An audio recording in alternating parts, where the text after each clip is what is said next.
Welcome to The Connection Code, a podcast where we explore the relationships that make your life and work just a little bit better. Hi, I'm Gillman Rischall. I am the founder of 3PR, focused on healthy food brands, and I'm also deeply interested in introductions and making the world a little smaller.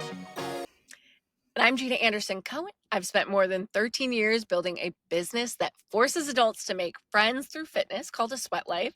And I'm also building a social gathering and event space in New Buffalo, Michigan called Petite Acres. I am obsessed with friendship and gathering. So Jeana, our big question today is inspired by a guest that I am so deeply excited about, and we will go into all of that. But Morgan Radford is a soon-to-be author and also an NBC News anchor who is a mom and just somehow manages to do it all and make it look generally effortless. So the question to you is, if you had an abundance of time on your hands, what dream would you pursue? Oh my gosh. Well, I think it's really interesting because you and I talk about the astronaut connection all the time. I really wanted to be an astronaut. I don't know if it was like a normal unit in the third grade, but my third grade teacher introduced us to aerospace and did this incredible in-depth history of aerospace focusing on women. She was really the best. And I just fell in love with it. I fell in love with the history of it. I fell in love with the adventure of it. To this day, if anyone says something to me about not pursuing space travel anymore, I will argue for it. Just for the sheer exploration possibilities that we have out there. And who are we as humans if we stop exploring? Anyway, so that's still in me. I think there's part of me that would love to still go to space. In particular, if there were a way to study friendship in space. Ooh, I feel like this is a niche for you. Yeah, zero gravity friendship. What happens? But I think I'm just at this point fascinated by aerospace, space travel, and I sort of abandoned those dreams. But also writing. I love to write. I studied journalism in college. I like to ask big questions. And I dabble in this book that I'm working on, but it kind of got pushed to the background when we moved to Michigan and really dug in on the Petite Acres project because that sort of had to be front and center. So I think if I had limitless time, I would sort of carve out what Eve Radsky calls that unicorn space, Yes.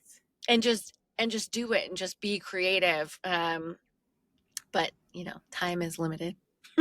What about you, Rachel? I love your abundance dreams, but I will say you use the most of your time in a way that I can't say almost anyone else does. Like you milk every minute from the day and you get so much done. And I always find it very inspirational as I can move sometimes at turtle pace.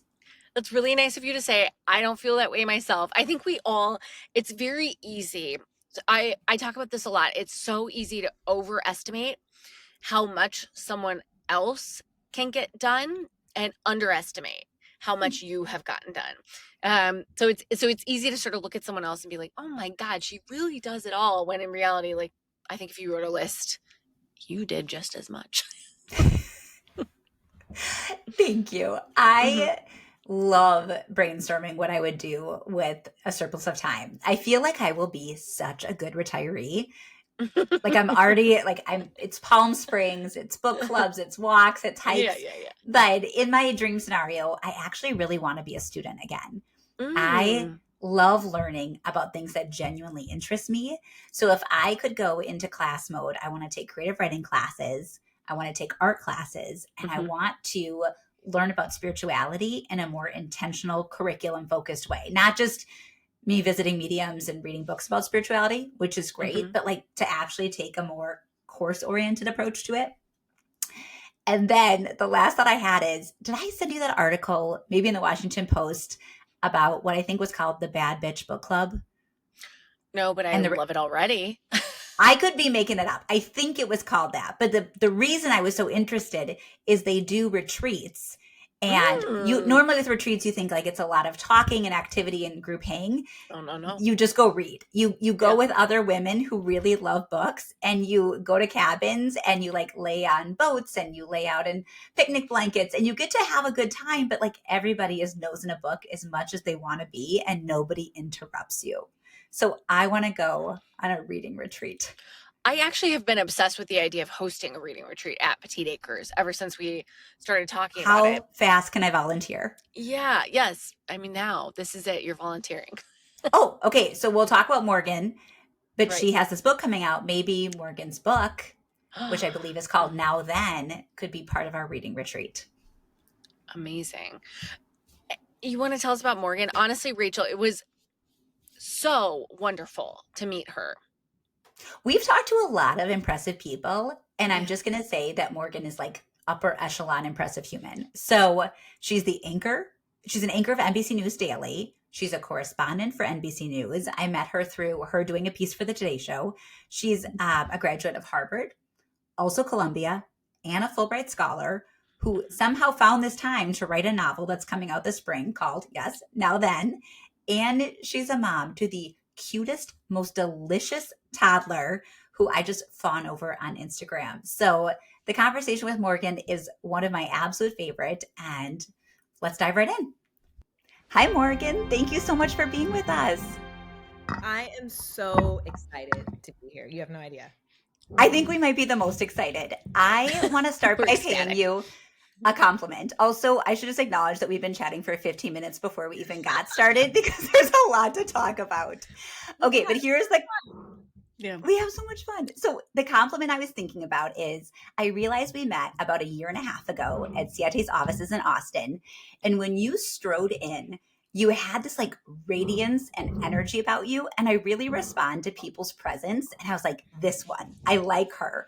And so I just think you carry a lot of light. And I wanted to share that with you.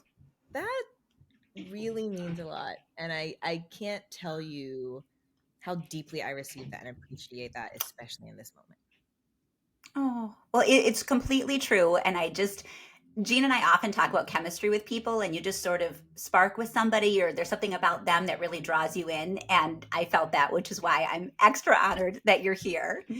And to interview a journalist is a tall order, being that we are not, but we did think of some questions for you. And the first one, A journalist is a terrifying. So to be clear, you are the power holder in this dynamic. I am shook. Just wait for the gotcha questions, Morgan. They're coming. I'm like, I listen for a living. I don't talk for a living. Okay, let's go. and I prep other people for interviews for a living. So this is a fun role reversal. It is fun, yes. So I have this good friend that worked for Lululemon for 20 years, and they would do really interesting career development. And they listened to the speaker that said, when you think about work, do you have a job? Do you have a career? Or do you have a calling? And that always really lodged in my brain of like, where do you sit on that continuum? And in my brain, I think that journalism is a calling because it's really all encompassing and it's really hard. And so I'm wondering how you found your way into journalism and how it sits for you. That's a great question. I would call it even beyond a calling. I would call it a purpose. And I think those of us who are in the tribe to turn our passion into a purpose, that's a very unique tribe. And I feel like similarly, as you were describing, like we can identify each other. I can identify doctors who live and breathe the purpose and passion of their work. You can see that. I mean, it's a wholeness. And it's funny you asked me that today because I just had a young lady. One of my favorite things to do is mentor, and I had a call from a young lady who like reached out to a producer on LinkedIn, whatever. And so here we are today at 11, and she was a student at Fordham, and she asked me like essentially in so many words, like, how do you maintain hope? Like in this moment, in this industry, for those of us who want to do it. And I told her, I was like, this is the moment we were meant for. If you love this work, if this is in fact your calling, you were built for this moment. This is why we got into this profession for this moment. We are proof of why the fourth estate matters. So this moment should thrill you. If you're in the right place and this is your calling. And she was like, you are the most optimistic journalist I've ever talked to. And I'm like, it's because I believe it. And I've also said, any kid I've ever mentored will tell you, this industry is too hard and it is too difficult, especially now in this environment, to do it if you don't love it. You don't initially make enough money, and the environment just isn't soft enough, right? Like it is a culture of rejection. So like those of us who made it are here because of one yes. It only takes one yes to change your stars, and those of us who are still standing are here because of one yes.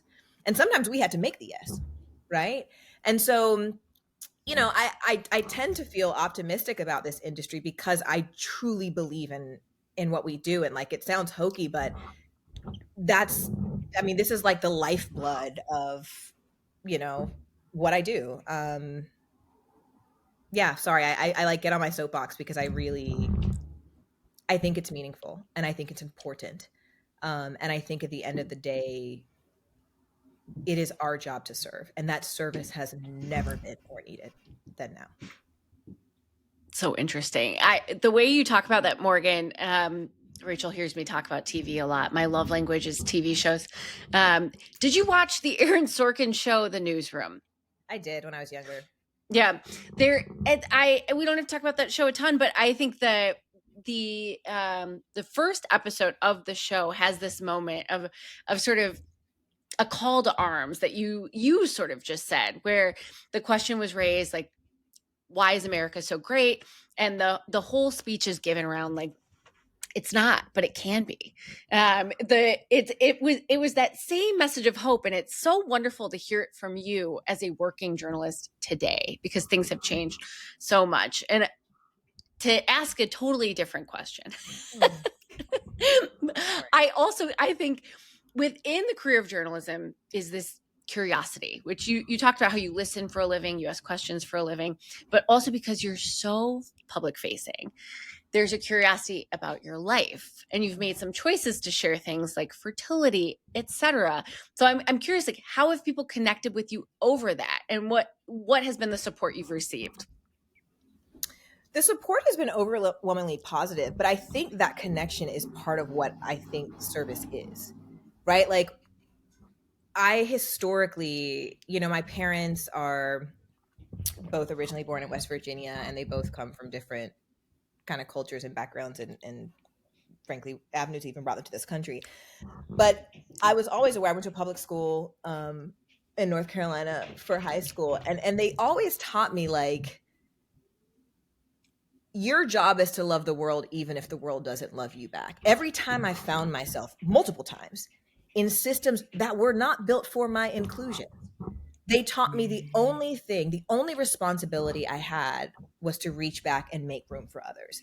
And that has been the guiding tenet of my life. And part of doing that is transparency. And this moment when journalism is under attack, when there are so many questions and allegations of fake news, and frankly, our industry, and I say that entre comillas, in quotation marks, has become more porous, because now you have people with a video camera and a cell phone saying, you know, I'm a journalist, which I would argue there's like an ethical system and an ethical training that a lot of us who do this professionally must go through in order to sort of adhere to the standards of journalism that are a collective standard generally.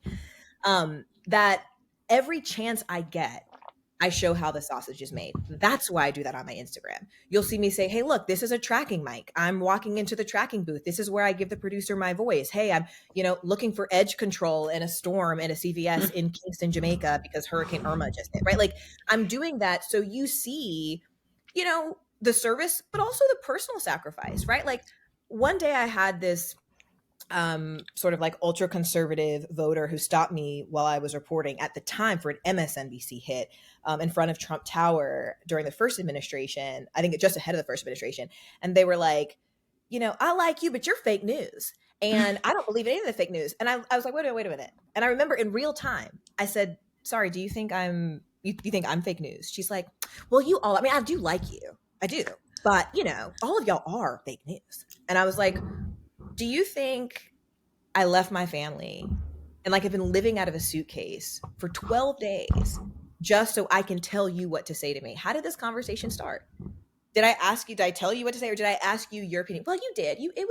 Yeah, I asked you, what do you think? And I'm not editing this. This is live television. Like, giving people a chance to see how it's made. So when I think about, sharing a fertility journey or sharing how I plug up my tracking mic, that is all in service of transparency so that we can learn to trust our neighbors, not just love our neighbors. How do you love someone you don't trust? So it's for me giving us the opportunity to trust our neighbors. Oh, I could listen to you all day long. Literally. Yes. He's like, girl, can you tighten it up? Because you've had a long day. Like, can I get the VO version of the story? Because you gave me a packet and a tag. He's using the right vernacular, though. At least he knows he's doing it in your language. Right. I know. My husband just always wants to say less, Rachel. Just fewer words. But I have to go backwards. I loved all this, but I want to moonwalk to your initial answer about it takes one yes to launch a career or to break into journalism. What was your yes? I think it was, I talk about her so many times. I'm literally when we hang up, I'm going to reach out to her because I talk about her all the time and she has no idea how much I talk about her or that I even consider her my yes. There's a woman named Nancy Hahn, and she worked at ABC News at the time. It was my first job out of graduate school. And, I had been brought on. The head of talent at the time said, I'm going to put you on air, promised to put me on air. And I turned down another job to get my first. I always tell kids, like, you got to just do the thing. Like, you got to stop aspiring and remove aspiring in front. So if you got to go to Biloxi, Mississippi to, get on air, if you got to go to Juneau, Alaska, all of which places I applied and rejected, like, you got to just go and do the thing to get on air. And so this woman who had the then talent manager at ABC had said, I'll put you on air. But it was so I did it. I signed on with her. But she hadn't, and I had only a year contract. And so I went to Nancy Hahn, who was running the digital unit at that time. And a friend of mine who was on air said, hey, they're going to need more help because someone's going to go maternity leave and they're going to need more, assistance. So I went to her and I said, how can I help? Like, I will write scripts. I will, like, how can I just want to get my shot. And she gave me my first shot. My first shot was not from the woman who made the prompt. She was the one who completed. Like, she's a woman who, like, I'm trying to think of the word, like the analog, fulfilled. She is the one who fulfilled the promise that another woman made. And I'll never forget her. Like, I feel like I'm going to cry talking about Nancy Hahn. She pulled me into her office every Friday on her lunch break. And she helped me write. And I hope I don't get her in trouble by saying this, but I'll never forget her saying, she's Korean American. And she said, you have to be good. You have to be good. And there was so much in that, like, you have to be good so that we can all be seen as good. Like, we can't miss. You have to be good. And she made sure that I was excellent. And she gave me my first job to be on air, and she went through my scripts. And I remember even coming home from Atlanta and my hair looked like crazy. And she was like, ooh, no. Ooh, what did we do? What did we do? Like, let's fix that. And even to have the cojones to say, like there's no win in that for her, right? Like, in this day and culture, someone probably would have sent you to, like, HR, could you comment on my hair, right? Like, she took a risk to for what I see, to love me, to guide me, to make me excellent, to give me an opportunity. And I got my first time on air. So she, to me, is who I consider to be my yes. Morgan, I don't know if you noticed, I teared up as we were saying this because everybody needs a Nancy, and I'm an easy cry. And now I'm feeling guilty because Nancy, I swear, I don't think Nancy even knows she's my Nancy. And I saw her husband actually works at CNBC, and I saw him at a Christmas party, and I was like, he was like standing beside Andy Cohen, and I was like, hi. But Scott, like, hi, you're Nancy Hahn. And he's on air. And I was like, you're Nancy Hahn's husband. And it's like, I'm sure he's like, that's not usually what people like say. And I'm like, I like you on CNBC this morning, and I was like, you're Nancy's husband. And I told him what she meant to me, but, like, I need to pick up the phone and call her, because when you are someone's Nancy, like, that changes the marrow of someone's life. When you believe in them and you take a risk to invest in them and you see them. I mean, she saw me. And all I needed was someone to see me, and she saw me.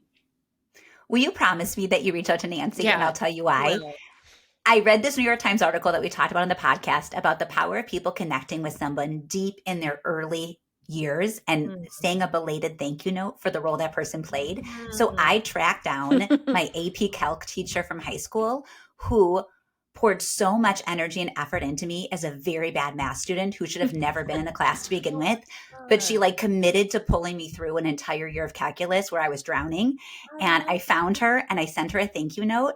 And she wrote me such a beautiful note back. And it was like a 30-year later closure. And so I want you to have that with Nancy. I want that. You know what? Maybe I need to make that my Nancy Hahn hour is like my Friday time. I write letters. There's been a lot of people, even though she is the yes that I think of, I've had a lot of other forms of support. And I think like honoring that is really important. I'm glad you said that. Thank you. Yeah. I shared this with Rachel once too. I had a friend who used to do, instead of a gratitude practice, like a gratitude list practice, he would actually do a practice of just expressing gratitude via email to people, just like you're saying. Like one day a week, he would just write an email to someone, and it could be big or small. He maybe had to reach for it, or it could be gigantic. Like, you were the person who changed my life. But he said it was even more impactful to him than just a gratitude list. Wow. I love that. I love the entire practice of like gratitude and mitzvahs. I think the two together just like they ground us in a daily, spirit. They ground us in the right countenance to face our day. Yes. And I think when things are hard, and this will be the last thing I say, I promise, but I think when things are hard, if never you stop, Rachel. Thank you, Jeana. Yeah. Says my husband never. Both of us were like, yeah, tell her. I'm being unfair. He's wonderful. But I think when things are really hard, which I would call this moment extremely hard, telling people what they mean to you and why you're grateful, and then hearing from people how you made an impact and your fingerprints still live on their life is the best feeling. Like, I cherish and save every thank you note, or every time somebody says, this introduction you made was really impactful, thank you. Or like, you taught me to do this thing and it's carried me through. I love that so much. And then I, in turn, am like, who can I tell that they helped me with math, or I got my first job, or I was really struggling with something in my parenting, which is the theme of every day, but they gave me some really well-timed advice. Do you know what I mean? Like, I love this. In the intros to your podcast. Yeah. Yes. You're already doing it. Yeah. Oh, it's beautiful. I want to ask Morgan, because there is also obviously so much of your career has been built by relationships. You have your Nancy and all of your Nancys in your life who've helped you, but also you're meeting people every day to tell their stories. So I'm curious if there was ever a moment where you just were stopped dead in your tracks, or something just really inherently shifted for you based on an interview or a point in an interview that you sort of heard. My perspective, or shifted my life, or shifted kind of anything? Any of the above. Your life, your reporting, any of it. Yeah, actually, there was a story I think about that I think shifted my perspective on motherhood. Long before I was ever a mother, long before I was engaged, long before I reconnected with my husband, all that. I was very single, and I had just started this work, and this work is like your first few years of a course as a correspondent at any network are like boot camp, and they like really, they really put you through it. It's like, I think it's like akin to like professional hazing, and it's really tough. And yes is the only answer. It should always be the answer in your career, but like, you're saying yes to some pretty impossible circumstances, and you're living out of a suitcase. So it was really hard for me to connect. And I'm someone who thrives on like intimate connections. And I'm actually pretty like introverted, which I think is, it might be shocking if you saw me on TV. It's not shocking when you're like, oh, she wrote a book. That's a lot about her. Like, that's a very like introspective space. And I was in that period of my life where I was like traveling all the time, and I like couldn't date because I couldn't keep a date on the calendar. I was in a different city every day, and I was living between LA and New York. And I got assigned to a Weekend Today show story about an Afro-Latino kid who was adopted by a family that he played basketball with in high school.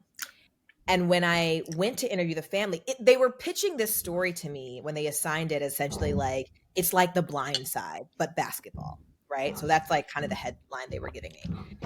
And when I went in, like, the brothers are excited to talk, and like the dad's excited to talk, and just a really warm family.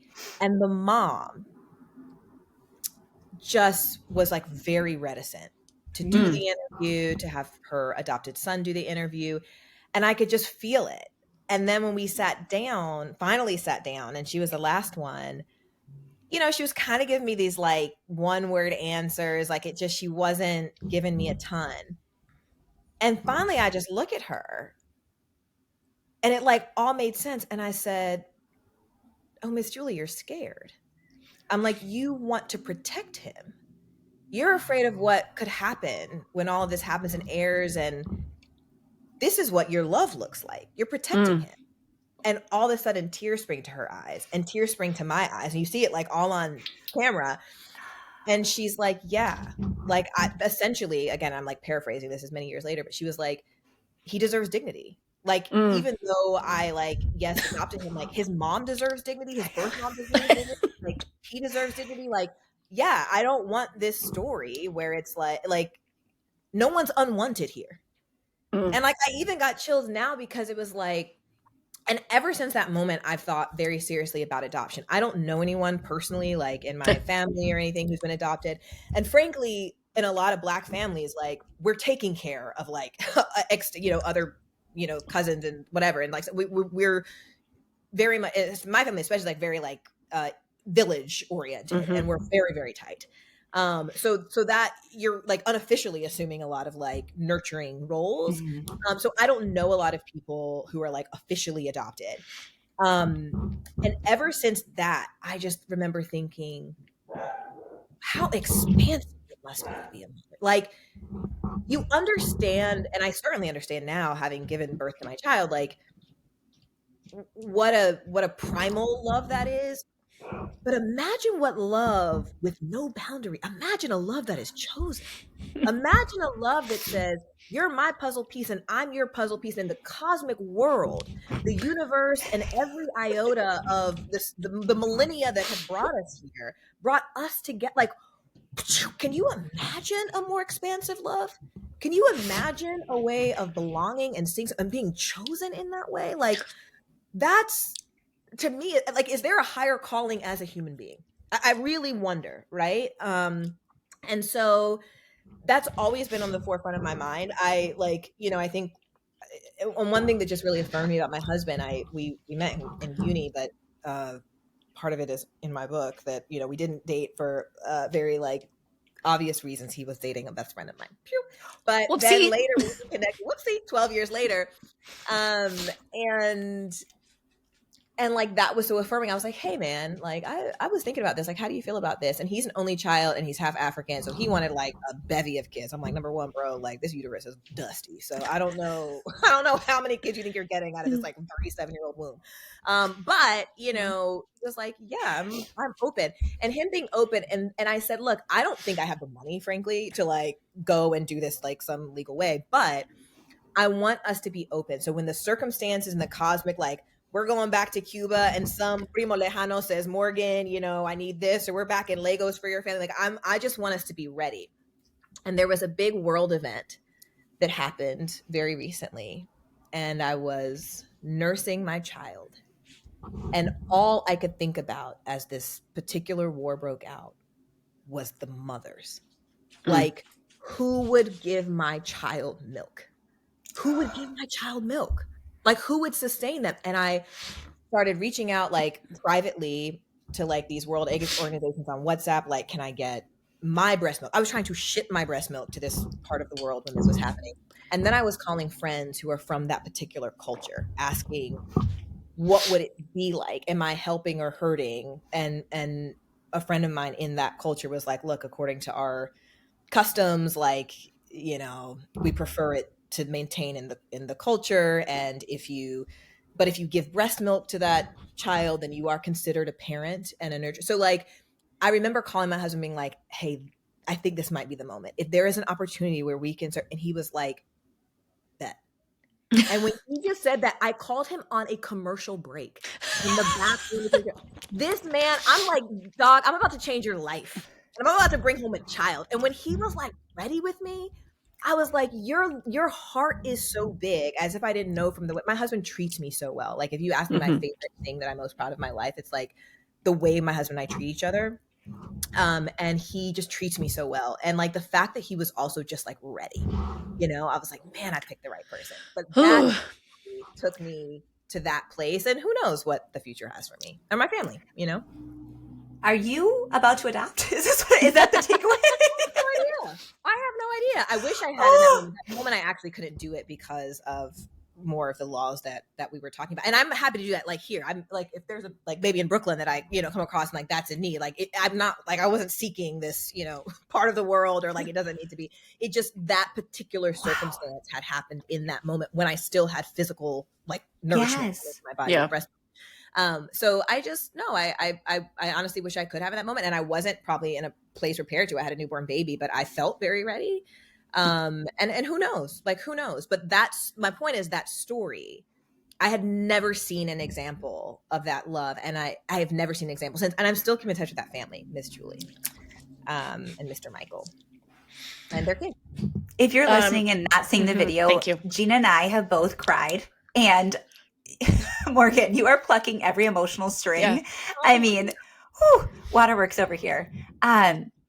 That is so beautiful. And one small question, because I'm trying to wrap my head around this. When they adopted this basketball player, was he in high school at the time? He was in high school. I think he was a freshman, if I'm not mistaken. Looking back, like maybe it could have been maybe one of his last years of middle school, but I was interviewing while he was in high school, had not yet gone to college. And now he's now since been married, because we're all friends on Facebook now. He just got married and like built a family of his own, right? Like it was just such a beautiful, and they still write me, like they were so sweet. But they seeing that mother and that moment, I mean, it did just completely change my perspective on the expansiveness of motherhood. And the reason I asked his age is, what I think is even more remarkable is it's not stepping into an adoption situation where you're taking over from the get-go, right? Like here's a baby and it's going to be your style of parenting and your lessons and your nurturing and your home, and you're doing everything you can to sort of move this child through into their adulthood. If you're at the end of middle school, you're in high school, whatnot, like this person is formed, and the best you can do then is provide love and shelter and bolster them, but you're not starting from scratch. So I feel like that love is even more incredible, because you're saying, I accept you as you are. I'm welcoming you as you are. I'm here for you as you are. Yes. Like you have a home here. Yeah. Yeah. You're wanted. You belong. I mean, that's really just like touching me on such a deep level. I can only imagine how he felt to have this family say, we have created a space for you in this family. Come on in. I have a good friend from growing up who had a really hard family situation. And in high school, his then girlfriend's family took him in and he lived with them for a big chunk of high school. And I was explaining it to my kids recently. Something came up and that the story kind of came up, and I was trying to delicately explain how people can be chosen family and how people can show up and open their hearts and homes to people that aren't actually their children. And that's great. And it's okay. And here's how it looks. And my daughter goes, but who paid for him? And I was like, well, that's a little specific. I don't know the financial details, but I think it's great to demonstrate that there's lots of forms of love, and that God bless the people that can say, I have room for you. I love it. It's human. Yes. I think you should have a bevy of kids, because I feel really good about your child rearing. I got a lot of love to give. And this is the most fun I've ever had. I want to throw out that I think you just unlocked something in my brain. So this story, and this is a little personal and whatever, but the story that you just shared about this interview unlocking this potential of like what motherhood can mean. My husband, I'm 2 years older than you. I'm 39. My husband and I have put off having kids forever. And I've had this sort of block around, like, what does it mean to be a mother? Like, can it be expansive for my life? And the way you just phrased it was such a remarkable way. May I Please interrupt you? That's not the headline. That's what she unlocked. Give it to me. The headline is, having a child is the most healing thing I have ever done.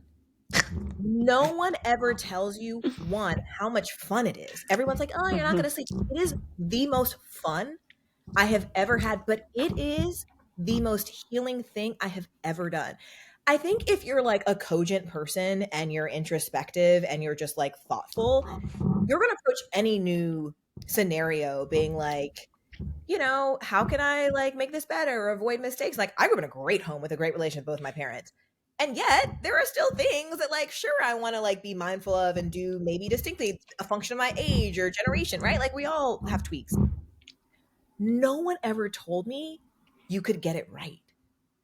No, like I had all this angst about like, oh my God, like what if, and I don't know, what if I like repeat these, like no, like what if you have a child who looks at you like you hang the moon? And what if you have this really natural bond? And what if you create a chutzpah and chispa and this just spark in a child that is all the good things in the world that is, and it's protected and it's pure? And what if you get to raise a badass chingona daughter and the world that tries to beat out the ambition and make it palatable? And what if you like, the world has tried to temper my ambition, say I don't belong in certain spaces, say I don't fit in this, say because, you know, I'm animated, it can look aggressive because I'm Black, all kinds of shit that the world can put on the purity of our intentions and actions. That's the world's shit, man. What if you create this child who gets it right and like screw the world, and the world can't touch that? Like what if you, it's so healing to see that it is like, and the second thing, and I swear I'll stop, is that Never.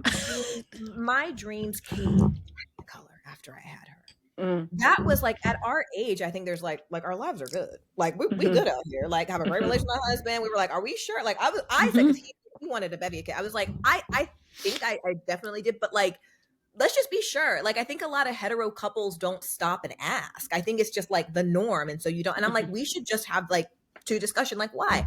And he's like, you know, all the reasons why. And I was the only thing I was worried about is like, you know, it is a sacrifice. Like I like sleep, like you're probably not going to sleep that much. Like, can I still do all the things and be of the world in the way that I want to be?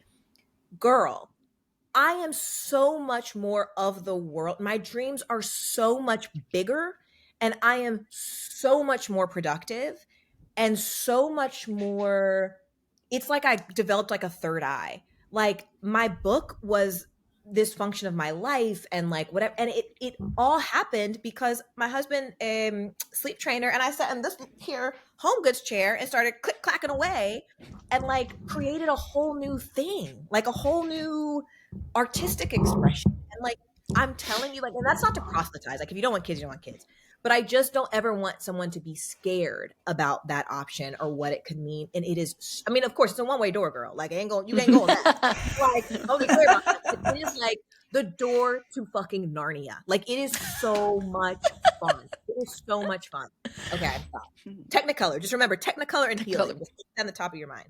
I'm sold. Wait, we need to ask you about the book. Otherwise, I'm just going to make you be my Nancy for having children. Oh my God. Love it, Nancy. We stand it, Nancy. Morgan, there's going to be a real big debrief after this conversation between Jeana and I. I'm between my husband and me. Like, okay, that too. I'm Justin ready. also should be part of this. Yes.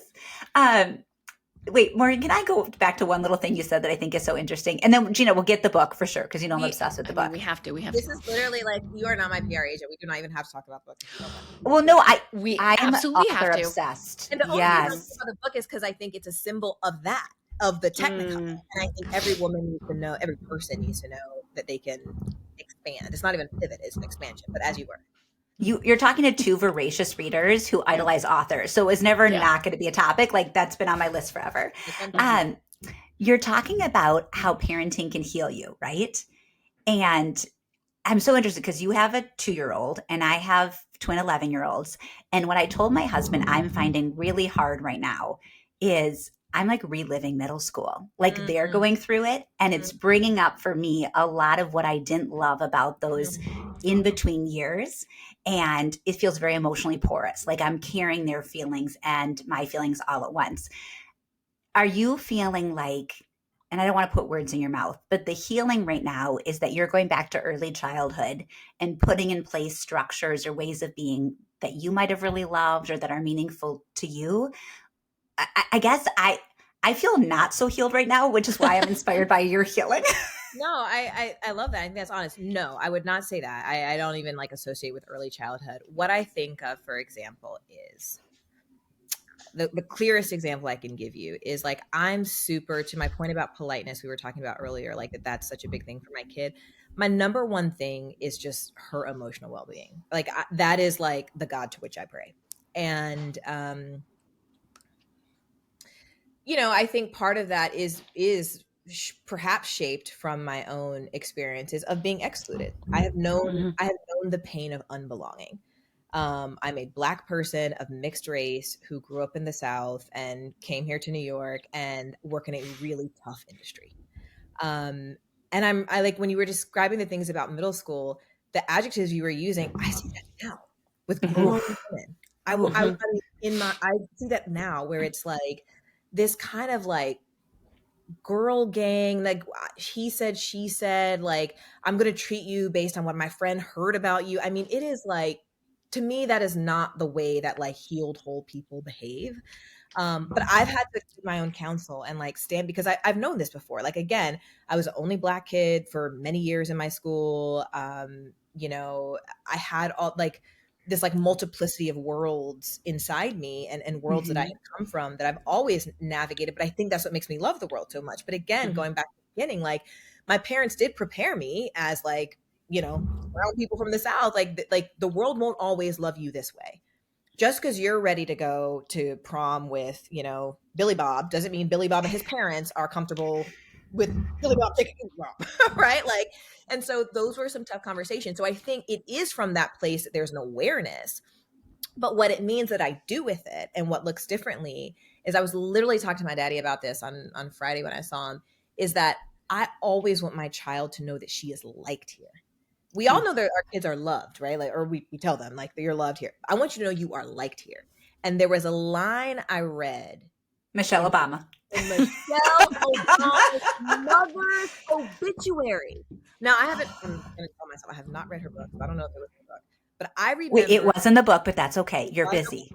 I saw it when President Obama tweeted the obit, and there was a line in there that just like I can never unsee, where essentially, and again I'm paraphrasing, she was like, my mom raised us like, it doesn't matter if they don't like you out there, we like you in here. And I just remember thinking how powerful, like my parents like showed me, I'm literally best friends with my dad. I was late to our call, so I was talking to him on the phone. Like we talk all the time. And so I knew I was like, I was shown it, but like I want my generation and my little like millennial hippie self, like I want to name it for my child. So that, like, if Becky Sue and Billy Bob tell you that like they don't like your hair, or they don't like your Spanish, or they don't like whatever, like guess who likes you? Guess who loves you? And guess who likes you right here? And like all the people in this house, all the village who laid hands on you, we like you. And so it's like, that's what I mean. It's like, I don't know that I'm even directly tying it to like an experience of rejection. I have known that pain, and I know how searing it is. I know how lasting it is. And I still feel that pain. That's why when you gave me that compliment in the beginning, I was so touched, because like, I had a hard moment last week where someone just did something really mean. It was just really mean and really unkind. And like, I'm just kind of taught that like what I do is you just deal with it stoically, and you like don't make any waves, and you just like kind of try to be small. And it's painful. And I'm still trying to figure out how you navigate those things as a grown woman, right? And it's a space where I still walk in many spaces where I am one of one, and where you can't say, this has a tinge of, this smells a little like, I don't have anyone to say that to, right? And so like, you don't have one necessarily who can, that's why it's so important when you do find people who can walk with you and understand and be empathetic and love thy neighbor. So I think it is from that place that I'm just really mindful of my child. Like I'm always leading with questions, like every day, like, ¿Cómo te fue la escuela? How was school? Like, ¿con quién jugaste? Who did you play with? Like, ¿cómo te sientes? How bien, how do you feel? I feel good. Like, there's always just like a very, I always keep a very close pulse on just her emotional life, because that to me is very important. So that's more what I mean about just healing, That was a beautiful explanation. And I hear it. Thank you. I hear a lot, like a theme of of belonging too, and like wanting to cultivate a sense of belonging at home, which I think is really beautiful.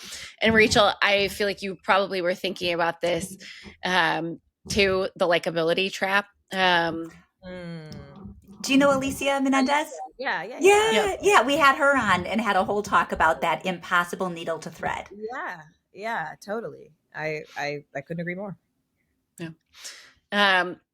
So I don't want to take a negative and turn it into a positive. I do want to know, sort of, in situations where maybe you feel like you don't belong, or you feel like you're being treated like you don't belong, who are you turning to? Are there people who you kind of can go to in your life who make you feel like you have a village too, the same way you're doing with your daughter?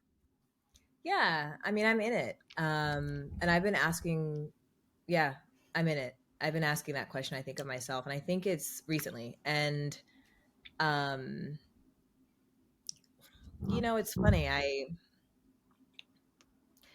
just think about how so many people did this before me. And like I think that I pull from that in a like my cultural identity, I feel like is almost akin to some people's like religious identity. Like I pull from the strengths of the ancestors. Like, my mom has like a telltale, Southern history of like, black and white mixing and part Jewish from the South that, is or isn't claimed. And my mom literally looked at me one day and was like, girl, all your people been enslaved. Like, like all of them. Like, they did not go through that so that you could sit here and like cry in the corner about like Sally Sue. Like that is just not like Sally Sue is a luxury. Like let Sally Sue's chisme be like the worst thing that you deal with today. And so I say that not to like diminish, but I do think it's like an important reality check, right? Like, and so I literally do remind myself, my mom similarly, like she reminded me when that really kind of ugly thing happened. She was like, Morgan, I was like, Mom, like, who can I even say that this happened to? Like, they're not even going to believe me because there's no one who can even have a mind towards like the empathy of this and like the texture of this and the unspoken component of this. And she was like, Morgan, like, you don't think they messed up Jackie Robinson's bats before he went to play and like hit it? Like, you don't think they did, like, you don't think we've seen this before? Like, it is to me a reminder that everything we're doing now is truly like on the backs of the unseen labor of people who have done this before. So for me, it's reaching into the quiet sisterhood of like being vulnerable. I mean, the risk of vulnerability is embarrassment for sure, but like the reward is connection. So if you can be vulnerable and say, like, I had this moment and I have a like acquaintance who like I think in this conversation became a deeper friend. And I was like, didn't want her to think less of me or like that I was beleaguered because I was having this like difficult problem. And so I was like, is she gonna think I'm like weird that I'm like dealing with this? And literally the first word, but I said it because I was like, I think this happened to you. Just from what I've seen, like, I think this has happened to you. And she was like, yes, it happened to me. Like, of course it happened to me. And like, and I was like, how did you survive? Like, what reservoir did you, and like hearing how they survived, hearing what podcasts they listened to, hearing like what elders they went to. So for me, like the elders and the village and risking that vulnerability to like tap into your village. And like, that's sometimes that's what tapping in looks like. Sometimes tapping in isn't like bringing the collard greens to Thanksgiving. Sometimes tapping in like looks like, I need to show you this like shame, this thing that brings me shame, whether it should or not. Like, I'm struggling and I'm ashamed that I'm struggling and I need your help. And I think for me, it's always like the aunties. It's always the people who have like been there and can be like, baby, we've seen this. You don't even have to finish that sentence. I've seen this before. And I'm really lucky that I have a mom who's walked like a very similar path, she's incredibly warm. And so it's funny you seeing it we've talked about it as a perspective of a mother, but I also saw this as a perspective of a daughter, where my mom, like, she is very warm. She's incredibly capable. Like, she's super bright, but she's capable. Like, that intelligence has impact and it has output. And I've seen the way the world treated her. I mean, I grew up again in this like Southern town and she would travel a lot. And I'll never forget this woman stopping my dad in the grocery store. She's like, I see Lily's not with you today. And he's like, oh, like, hey, Karen. Yeah, no, I'm just out here picking up my gala apples. And she was like, well, Lily's gone. Does she even tell you when she leaves? Does she even tell you when she leaves the house? Like, and I just remember being like, I was probably like 7, but like clocking that like something was not normal about this. And like the way that you would like speak on, and he's like, Karen, we're good. Like, we're probably good. Like, you know, and so even seeing the way that she kind of handled so much with grace, and then got her like extra gust, you know, when she was, I think, in her 50s, and she had this amazing job and built an even more amazing job on her own, CEO of her company, and made more money. So it's like I have this path. I've seen the blueprint of women who can rise above, and it's not about having a dream, it's about building a dream. And that's what watching my mom taught me. Oh, I remind myself of this sometimes, that even if I don't know it, the way I'm moving through the world is affecting my kids. Like, I'm not going to know until later what's formative, what sticks with them. But like, even when they're complaining, like, you're on your computer a lot, or why can't you pick me up at this thing? I'm like, I hope that they're seeing that I'm running a company so that I can model for them some really amazing stuff later in life, and also feed their shopping addictions, which hit real hard in middle school. So brace yourself, because oh my God. Drunken elephant the kids talk about, or something like that, all that Oh, stuff. there will be no fancy skincare, but just watch out for AV donation. They're going to ask about skincare fridges soon, Rachel, if they don't already want one. Jeana, that conversation has been had. Morgan, I have so many things I want to talk to you about, but to be mindful, let's talk about your author journey. And also, I want to draw a dotted line and see if it fits for you too. I sometimes think that for people who are feeling big things or going through something that's hard, the safest and most welcoming space is imagination. And to be creative and to write and to create your own world is just like the best reprieve. So I think those two things can live together. And I want to hear about the inspiration for your book. And then from a jealousy standpoint, I want to understand how you literally wrote a book when you're the busiest person. Oh, man. Look, to answer your second question first, it was a joy. It was therapy. I have never had more discipline about anything in my life. And you are talking to someone who wrote like 2 theses and like, you know, was very into like their academic life. I have never had the discipline around anything, not around training for like running or physical, like nothing, that I had around this book. And it did not feel like work. It was a joy every single time. Like I sat in this chair, I would, and bless my husband, like really support. I have gone away, I think 1 weekend every month by myself. I never traveled by myself because I travel so much for work. Like, why the hell do I want to be in a hotel room by myself? Absolutely. I will go to my parents' house. I did that, I think last weekend, the weekend before, by myself, and just like lock myself in a room. I've done it in like every hotel and every, and I'm disciplined and I'm focused, because I think the first editor who talked to me about this project, she said, Morgan, I think you have something to say. Like, it's fiction, but I think you have something to say. I think you have something important to say. And I had never thought of it like that. The story was, it's funny. They're like, is this based on your life? I'm like, yeah, it's a girl named like Morgan Radford, like essentially. Lots of it is not my life. There's lots of like, honestly, hard pieces in the book that did not happen to me.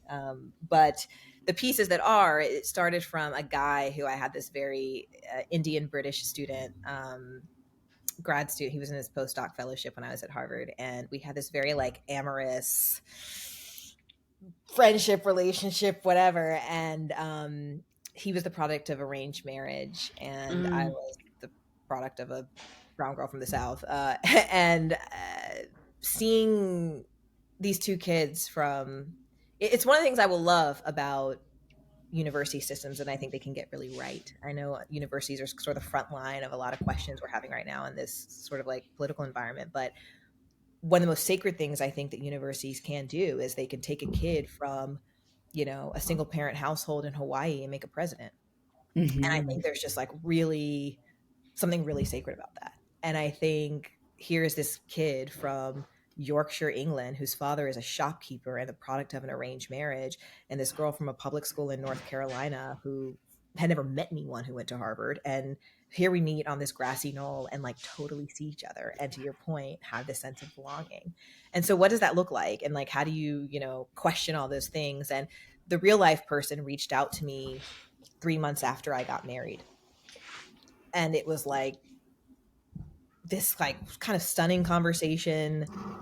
But I was like, oh, I didn't think anything of it. So I'm like, oh, I'm telling my husband, can I, get coffee? And he kind of like has this 12-year closure. But I remember, not to spoil anything, when I walked away, I remember being like, I'm a voracious fiction reader, but like, I also love music. I'm never going to like pick up a drum set. Like no one needs to hear me, bang on some tambores. But I walked away and I was like, if there were ever like a romantic comedy, a romantic, not like this, and how we as women think about all these lives we've lived up until now, where do we put that? Like, where do we put that type of love in our current sort of like life and reality? What do the vestiges of it look like? And so I was asking all those questions, and like out came this book, and it's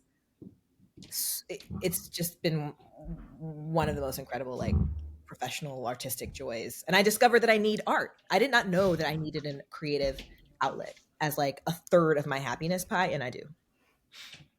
Eve Rodsky calls that your unicorn space. Creativity. Yeah, it's often, so the way that Eve Rodsky phrases it is it's essentially creative space or just anything to bring you joy in a household, especially like heteronormative households, like was often left to the man. And so when you divide up the labor at home, a woman can reclaim her unicorn space. Wow. But when I hear you talk about this, I also hear all these themes of like creativity, exploration, and curiosity in your own story. Did you discover anything about yourself while you wrote it? Ooh, that's a good question. I think I discovered that like, I don't know that I would have identified myself as a creative. I knew that was one of the things that most attracted me to my role in news. Like I've always loved being in the edit booth. That's one of my favorite things, is like watching the visuals of a piece come together. I'm like an avid NPR listener. I listen to Morning Edition, Steve Inskeep, every single morning. But the thing that I love about my role is like the way that, to me, images are so egalitarian. Like if you are blind, if you are somewhere part of the world, like you can blind, I guess I was like, if you are, even if you are like hearing impaired, you can watch these images with the subtitles and you can be, some part of the world and you can have access to this storytelling. And that's something that I've just always loved. And I don't think I knew that like how fundamental that was. And the writing of it was a clear indication that like, no, you are creative and you need a creative life to tap into that purpose. And I read somewhere, like probably on an Instagram meme or something, that said like writers give life shape. And I think that's what I did. I was giving my life shape. And fiction can do that in a unique way that like journalism can't. Journalism, I can give you truth, but I can't attach meaning. That is not my role. My role is not to grant you meaning. And I don't think that should be my role. I can give you context, I can give you history, and I can give you data, but I should not be giving you meaning. That's for you. But in fiction, in art, I can communicate meaning, sometimes meaning that feels more real and more honest to the event itself. And that, I think, I discovered in, for me, the most beautiful way. You are such a wordsmith, and like this idea of the vestiges of love is just going to live in my romantic brain. You see, you probably have vestiges of love living in your heart, Oh, how do we deal with that as like married women, right? Like it's an interesting space. I mean, this is a ripe topic, and Jeana and I love to talk about exes, closure, past relationships, how they shape and form you. Closure. Oh, what a concept. For you, okay? For you and you. Oh, this book is totally for me. I also, did you feel, I mean, don't we always want to be the narrator of our own story? And don't we wish we could play God a little bit and move some pieces around the board? Was there something really deeply satisfying or eye-opening about getting to narrate, shape, and change your story? I think so. I think it was deeply sad. I think because I think it landed in truth. I think, like, unsurprisingly, the journalist still popped out. It landed in truth. Like, you'll read, and one thing I did that I was not sure if my editor was going to allow, but she just wrote me recently, was like, well, I'm dead. I, like, in the end, and I've never seen it done before, so I don't, like, know if it's a thing, but I finished the book. And I think, like, I like books that give us closure. Like, I don't like too many open questions. But there was, like, a nod to something, to a conclusion in the end that was pretty clear. But maybe explaining the why. And so at the end of the book, instead of, like, the acknowledgments, I wrote a letter to my daughter. And in that letter, if you're listening, if you're paying attention, and certainly if you know me, that letter is an answer to all the whys that you would still have at the end of the book. It is the clearest indicator of why the protagonist made the decision she made in the end. And I think that was deeply satisfying. So it's like, was it surprising? Maybe no, because I ended up here. But how you, like, give that meaning shape, and how you give that meaning words, and I think a love letter to, like, all our younger selves, right? All the things that, like, we wish we knew when we were young, and, like, figuring it out. And yeah. Now then, May 2026, and I believe Spanish edition, September 2026. You're good. Oh, I mean, my sister speaks fluent Spanish, so she might read that version, but I am, like, bookmarking May. I think this is going to be a captivating read. Yeah. We're going to read this for the Sweat Life Book Club too. Rachel, I know we could talk to Morgan for a million billion years, but should we have a connection conversation? We should. We should. Okay, Rachel, we are obsessed. Rachel and Morgan, but Morgan, we are obsessed with connections, with friendship. So we're going to ask you a couple quick questions about connections. Can you tell us about the last connection you made? And it can be someone who changed your life, changed the way you thought, or just, like you bumped into on the street. Man, you were hitting me with these very timely questions. Like, this is like this is in the stars. Yesterday, I would call it a reconnection.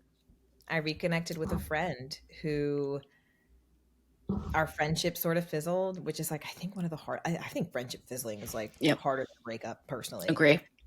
He was one of my closest friends, and he asked if he was in town, and he asked if he could meet me, and he had done something that kind of, like, dropped our friendship ball, and it wasn't awesome. And he apologized, and I thought that was so, like, powerful and courageous. And I'm a little awkward, so I was like, dude, you don't have to apologize. It's fine. Everybody's fine. Everybody, I love you. It's all great. Love is love. But, like, he that was important to him, and it was important to me. I just didn't want him to, like, self, incriminate and my point was, like, hey man, this is life. We all mess up, and sometimes, like, I'm sure I've been the perpetrator, of a similar thing in a similar time, in a different time and place. And that was really meaningful to me. That was a good connection, reconnection. Oh, that's so special, and very generous of you to sort of deflect the apology. But I do feel like apologies serve two people: the person who needs to give it and the person who needs to receive it. And then you can heal and move forward. And maybe you're a bigger person than I am, but if something has been unresolved that feels like a friendship ball was dropped, that apology carries a lot of water. It does. And I think I heard, like, Brene Brown say once, like, we love Brene. She's a legend. But she was like, apologies make you feel safe. Like, you can trust the relationship again. And I definitely believe in that. And also, like, it did do things for two people. I learned something. He was so gracious.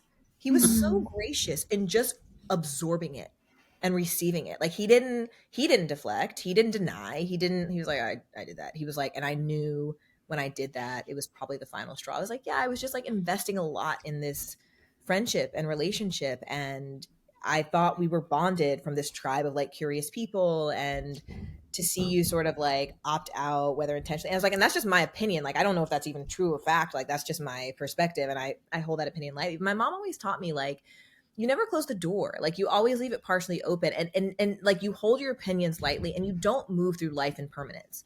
Like, that's just not the way, that's not the right, again, like, countenance to, like, approach the world. And so it's like, hey man, it sucked for a while between us, but, like, I never thought that was, like, one of my stage managers from work is building me an amazing built-in closet, God bless. Get that closet. Yeah. Like extra gifts. I like saw him one day. I'm like, is that? I saw his Facebook that he like built. He like millwork, and I was like, is this you? Can you come to me? Like, please, we'll pay you. Bless his heart. So, yeah. I think it's like really awesome. It was great. It was sweet. It was awesome. Oh, I love to hear that. I joke with Jeana that I call it my Hotel California, that once I really like you, you can never leave and you always have a room. And it doesn't matter if we haven't talked for 20 years, you can come back in. I love it. That's how it should be. Yes. Oh, but apologies, a good component when need be. Okay, second question. What advice would you give for your younger self about connection? Don't be afraid of it. I think because I always like lead with sincerity.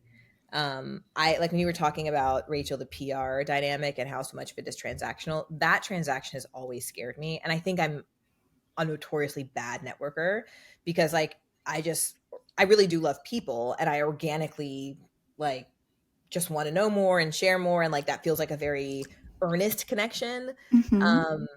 But I think I don't do well at the like, I should get a coffee on this like manager's calendar every 3 months because it just feels awkward to me. I'm like, oh my God, they don't want like I don't want to like waste their time. Little old me, they're so busy. And I think I wish I had learned that younger that like maybe that manager wants to be connected with, right? Like maybe there's something that you can offer them and not sort of have a feeling small or shy or, you know, and certainly I think the thought of like hard work is going to kind of just win the day. And obviously now we know that hard work doesn't just win the day, that it's also this constellation of like, you know, connecting and making managers and peers feel connected and seen and comfortable, like, right. Like it's all these things. And I wish I hadn't been afraid. And I still think I'm teaching myself in some ways because I still am like shy, like despite like when I'm in my studio doing my thing, it's great. But like when I go to these like cocktail parties, oh my God. I like my mother-in-law, oh my God. I get so like shy, you know, and like I really want a buddy and I want to like, hi, I'm Morgan, you know? And so I think I wish I could tell my younger self to like just be bolder and like get the coffee and see what happens, you know? I love that advice. Yeah, it's like the assuming of positive intent too. Yeah. Mm-hmm. All right, Morgan, you have met a lot of people, but we're so curious if there's anyone out there who you haven't met who would be a dream connection. Anyone out there who I haven't met who would be a dream connection? I would say, wait, where did you go? Your thing. I would say Ava DuVernay. Like, I think when we talk about people who live really dynamic lives and give life shape and are storytellers using all the mediums and like tell stories that matter and say something, whether that's about the Central Park Five or about, you know, Black families living in the Delta, like I think, or Selma, I mean, like name it, right? Like all these important moments and cultural conversations. She's someone who I think has like a gift in an almost prophetic way of bringing stories to life. Yeah, she'd be my number one. I think you should interview her. It feels attainable to me. Yes. Make the connection, Rischall. Get me the connection code to meeting Ava DuVernay. First, I'm going to work on this play date for your daughter, and then I'll ladder up to Ava. One at a time. We got this. I love it. Oh, Morgan, thank you so much. I told Jeana that this was going to be a good one, and this was a great one. You are dynamite. I could listen to you truly every single day and feel like I'd glean new things from you. So thank you for being a light and a source of energy. I do a new show. Come join me. 12 on NBC, okay? Wherever you stream or on the old school dial-up TV, okay? All the places. Yes, where should we find you? Thank you. Those places. You can literally find me on NBC on your affiliate station or online. And Instagram. Oh, on Instagram. Yeah. Morgan K. Radford. All the places. I'm a storyteller. I love to connect. Connect with me. Thank you so much, Morgan. This was a true delight. I really appreciate it, Jeana. Thank you, Rischall. I'm so glad you connected and that we got to do this. This was really a gift to me. So thank you. Thank you for saying yes. Say hi to Nancy for us. I will. Rischall, can we, I don't know how we just start a club to maybe a fan club for Morgan. I don't know. I would. need more Morgan in my life. I guess I can just watch her on the news. I mean, you know, when you have an instinct about somebody, I was like, oh, I feel Yeah. like we'll have a really good, interesting conversation. But I didn't expect both of us to cry, which is a first. And Simultaneous cry as well. yes, a simultaneous cry. I agree. She is just a really deep, interesting, real person that I feel so lucky that we got that time with her. And a beautiful intensity about her too. Like I think oftentimes you hear women described as intense and it's like not a compliment. And I think she's intense in the most complimentary way, because it's like when her gaze is fixed on you, you are lucky Oh, to have, yeah, yes. like to have that, the intensity of like her intelligence and her admiration and like whatever is going to come out of her mouth next. You're very lucky. Like I love how intense and intelligent and like just she's great. Like what a good get, Rachel. Ugh. Oh, thank you. I can tell what a wonderful mom she is. I bet she's like the best friend to have, a Yeah. very fun hang, a great colleague, all the things. And I also really appreciate when people tell you what's sort of really going on or are Yep. able to pull back the curtain a little bit and be like, sometimes hard things happen too, even if I am stunningly beautiful and successful and look like all things are perfect. Like there's always room for moments where people feel disappointment or have to recalibrate a little bit Mm-hmm. emotionally. Mm-hmm. So thank you, Morgan. That was amazing. Yep. I guess we should have some show and tell. How do we even turn left after a Morgan interview? Let's do some show and tell. Yes. Well, you teased earlier to me offline a unicorn. So say more. Okay, so I brought, and I mentioned it in the intro too, I brought Eve Rodsky's book, Fair Play, or not Fair Play. I brought her book, Find Your Unicorn Space. So Eve also wrote the book Fair Play, which was in Reese's book club, probably in like 2020. And just an amazing example of the division of labor at home. Just giving couples systems to help them actually like stack the deck and think about invisible labor in really interesting ways. And then she came out with Find Your Unicorn Space, which is really the result of her going through the exercise of seeing all of the things that she and her partner own and do at home. And then when they recalibrated who was doing what, she had this space for creative pursuits, which often are left for men or the partner who's not bearing children in a lot of relationships. So it's this really beautiful thing where she encourages people in the book to find the unicorn space and carve it out and put it in your calendar. I literally was for a while putting in my calendar unicorn space, and it would be like 45-minute, 90-minute blocks of time to just do something creative to put out into the world. Oh, I love that. I think unicorn space is also a fun, whimsical way to allocate that time to say Mm-hmm. it gets to be maybe silly or imaginative or very play based because that's the whole point of it. Yep. I mean, I love her. I would follow her anywhere. Eve, start a cult. Yes, my book club read Fair Play, and I think it is an incredibly instructive book, which most married couples should spend some time with. Yeah. Maybe if Should we you try to were ask Eve? Yeah, we should maybe. Eve, we're coming Eve, for you. Eve, we'd love to meet you. Well, this has been another episode Oh, of The wait, we Connection Club. forgot. I have to do my show and tell. Holy shit, Rachel. I skipped right over your show and tell. That's okay. We got on the Eve train. We were my Eving. God. I was like, here we go. Goodbye. Rachel. let me make space for Ben to make an edit. There's their space. Oh. Rachel, what'd you bring for show and tell? This is a bit of a connection disconnection show and tell moment. So I admittedly had never listened to Call Me Daddy before. Wait, is it called Call Her Daddy or Call Call Her Me Daddy? Oops. Okay. That's okay. You I'm gonna never start that listened to over it. Why again. would you know the name? Okay, let's do it again. Admittedly. Rischall. Okay, sorry. Fuck. Help. Okay, I'll shut up. Admittedly, I had never listened to Call Her Daddy, but I saw that Shonda Rhimes was on as a guest. And I really like Shonda Rhimes and actually heard her speak recently in Chicago. And I thought, oh, I'm curious what she would say on this podcast compared to what she said in front of an auditorium of fans. And it was a really loose, open, revealing interview. And one of the things that I kind of got hung up on is that Shonda was talking about that there are friends that exist who really show up for you when things are going terribly.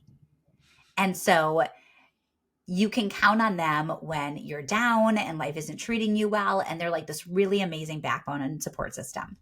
However, when she started to go through her year of yes journey, which formed the basis of her book, and she was like really embracing life and growing and evolving and becoming happier, some of those friends were not able to adjust with her. And she actually had to go through some pretty uncomfortable friend transitions as these relationships really didn't know how to be with Shonda in her new iteration. And I was like, this is just something to kind of marinate on. It's like, you only want to have the friends, I think, that can be with the fullness of you. When things are awful, you want them to support you. When things are wonderful, you want them to cheerlead for you. And you have to do the same for them. But it was something to think about, like, connection has to span all the stages of your life. You don't just want the friends that are like really in your corner when you're down. And so I applauded her for doing her work and figuring out and finding her people. But I thought it was really illuminating of who is there for you, not only when you're low, but also when you're high. I think well, first of all, that's really interesting. I think that's one thing Alex Cooper does really well on her podcast is she does like give space for people to have conversations like they haven't had on a panel or in a keynote. So it's not super surprising that Shonda shared something new. And Rischall, have you ever experienced that where you've sort of like gone through a season of like sunshine and you lost people to the sunshine? Oh, that's a really good question. No, but I do think, and maybe maybe that a lot of people feel this way. I'm not sure. I want to know if you do. That if you have a really good streak of life, and there are friends of yours that you know are going through something hard or like your seasons are not matching up, there's kind of a desire to either downplay or not shine a light on what's going well with you because you don't want them to feel badly by comparison. So it's not that they don't care about it or wouldn't celebrate you, but it's almost like you're preemptively trying to prevent them from feeling uncomfortable, feeling envy, feeling less than. You're looking at me like, no, Rischall, that's not something people do. I'm processing it because I actually think that's more true than anything because I think you found it. I think you found the insight. Like, because I think what happens is when you the same as when you're going through something hard, you think like, oh, this is hard. I wouldn't want to bring them down. And if you're having like a great season of your life, oh, things are just so great, I don't want them to feel bad. And I think you sort of have this dichotomy, like whether things are good or whether things are bad, like just share it because the right friends will say hell yes or what do you need. And I think that's it's sort of like this, we're like politing each other out of friendship. And is it also like a human instinct though that you reach for people when things are hard more than you reach for them when things are going really well? Right. I mean, if I got along with my kids all day long, I don't need to pick up the phone and call a girlfriend who has middle schoolers and be like, I had the best day with the twins. But you'd better believe when I lose my mind and say things I regret that I need to reach out to somebody and be like, am I the worst parent in the world? Has this ever happened to you? Have you also mentioned boarding school and then you had to take it back? So I think that part of it is that from maybe there's like some psychology involved in this. Like we need people more when it's hard, but to wrap a bow around it, I thought it was very interesting to hear Shonda say that like she kind of had to recognize that some of her friends were only there for the rain, but they weren't there for the sun. Yeah. I wonder though, Rischall, Okay, not to like push you on this. I wonder what would happen if you did say like, holy shit, I had a great day with the twins. Like, what would happen? Would you notice it more? Would your friends be like, wow, it can happen? Oh my God. I wonder. We don't know the answer, but I wonder. I think that's where family comes in a little bit more. Yep. I might not feel amazing if a friend of mine called me and was like, I had the best day with my 12-year-old. I'd be like, oh, why? What am I doing? But I want my sister to call me and say, I had such a good day with the girls. Like everything just worked. And so there's a lot of nuance there. I think that relationships are not uniform, and you have to figure out the pockets and places where you share what. Yes. Yeah. I mean, what about you? Well, I think there are people who, if you're like, things are going so well. I mean, same thing. Like, the people you can turn to and be like, I can't believe it. I'm so happy. Things are great. But then, there are also people who like, if you're talking to them, you want to be like, things are great, but like, who knows when things could go bad again? Like you sort of find yourself like ending sentences that way. And you're like, why? It is really interesting because you do find yourself like, I wonder if men have this problem. What do you think? I wonder too. I mean, my husband's starting a new job tomorrow. And congrats. I've noticed, I'm excited for him. And I feel like I've noticed a couple of his friends that I've crossed paths with being like, I'm really happy for Ruben. It's really great. I'm excited for him. And so I'm seeing some of his community display that they're really glad this is happening. And I think that's really sweet. I think if something's hard won and people know, like whether it's a fitness journey or a job search or just like, or publishing a book, I mean, anything where somebody had to really try, that's where friends absolutely need to cheerlead and be glad. Yeah. Like if somebody's life is an award show montage, that's different, but regular life here. Yeah. The whole time you were talking about that, Rischall, I was like picturing Joseph in the Amazing Technicolor Dreamcoat. I was in that musical in 6th grade. I was an extra because I can't sing or dance or act. Well, Joseph like goes to all of his siblings and he's like, look at this coat. Look, oh my God, aren't I lucky? Dad chose And me. what happens to Joseph? And what happened to Joseph? Yeah. Thrown into a well. You know what? There is a little bit of a tough lesson in that. Nobody likes the braggart. Nobody likes a braggart. But also the siblings for Joseph. And then he displays a lot of emotional maturity and forgiveness at the end. Yeah, spoiler alert. Spoiler alert. It all works out. Well, this has been another episode of The Connection Code. A podcast about friends, connection, work, and everything in between. This is a production by two friends who are having a giggle fit. Rachel Gillman Rischall and Jeana Anderson Cohen. You can follow us on all the socials using our full name. We like LinkedIn and Instagram. You can message us there. If you want to tell us a thought on the podcast or a guest we should host, we'd love to hear from you. Thank you to Morgan for being on the show today. We absolutely loved having you. And thank you to Ben Cleaver for editing this podcast. Thank you. Bye-bye.